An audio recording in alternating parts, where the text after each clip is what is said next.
This quick video answers the query how to buy shares of Synopsys Inc. and introduces the company as a leader in electronic design automation and semiconductor IP. Synopsys trades on NASDAQ under the ticker SNPS. This presentation is educational and not financial advice. To purchase SNPS, you need a brokerage account.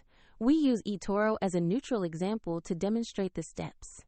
After registering, you will typically need to verify your account with an identity document and add funds to enable trading.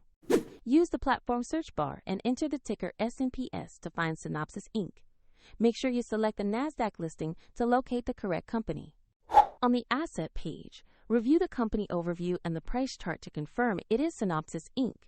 Verify the listing shows NASDAQ and the SNPS ticker before proceeding. Click Invest or Buy. Choose the amount you want to allocate. Then carefully review the order details and confirm the transaction.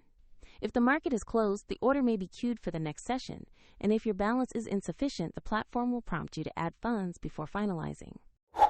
After execution, your new position will appear in your portfolio where you can track it. A link to eToro is provided in the description for reference.